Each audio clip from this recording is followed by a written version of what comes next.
Good morning mga labs. Ayan, dito naman tayo sa garden mga labs. Check naman natin kung ano na ang naging status. Ayan. Ano pa rin mga labs, malakas pa rin ang agos pala. Ayan. Ito na yung epekto ng bagyong Dante. Ayan mga labs, kung napansin nyo dinagdagan ko yung kanal kasi sobrang lakas ng agos. Kahapon talagang dinagdagan ko siya. At ngayon nga masama pa rin ang panahon. Ito yung mga talim natin mga labs. Yan. Mga pechay ko. Tapos yung na-transplant ko mga talong. Ito ay hindi pa. Ayan nilagyan ko siya ng kanal mga labs. Para kahit paano ay hindi mababad yung mga yung mga patola. Yan. Hindi nga ako nakapagtambak ng lupa dito mga labs Niisip ko kung tatambakan ko ng lupa dyan, kung saan pupunta ang tubig. Pero pag gumanda-ganda ang panahon mga labs, ay tatambakan ko dito banda to.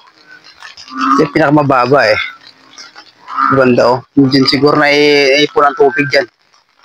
Sa kasukalan dyan. Problema nito, pag tinambakan ko, maghahanap pa rin ng pupuntahan yung tubig Kaya siguro ganyan na lang siguro talaga yan. At least kahit paano ay medyo okay na yung aking patola Hindi na sila kahapon kasi mga lab, halos lubog na to dito yung mga patola ko. Yan. Ito naman yung sili ko mga lab. So may natumba pala mga lab na sili. Ayan yung iba ay medyo tumagilid lang. Dahil ang bagyong Dante, puro ulan at medyo may hangin din mga labs. Ayan, ito namang mga update sa mga magapang na aking mga sitaw. Ayan, check lang natin yung mga pananim natin mga labs.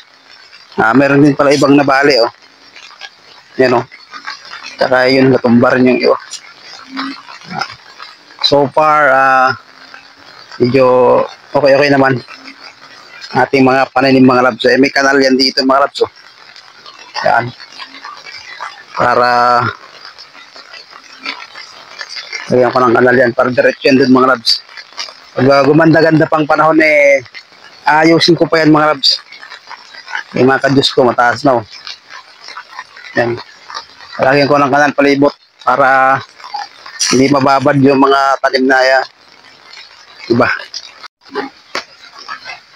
Yung aso ko mga labs nilagyan ko ng tungtungan para hindi siya mabasa. Kasi yung bubong niya kasi medyo trapal lang yan Kinuha ko kasi yung mga yero dyan na nabubong nakaraan. Nilagay ko dun. Yan. Kaya yan pansamantala, yan yung kanyang bubong, yung trapal. Ayan, medyo okay naman sa ngayon. Ayusin ko pa yan mga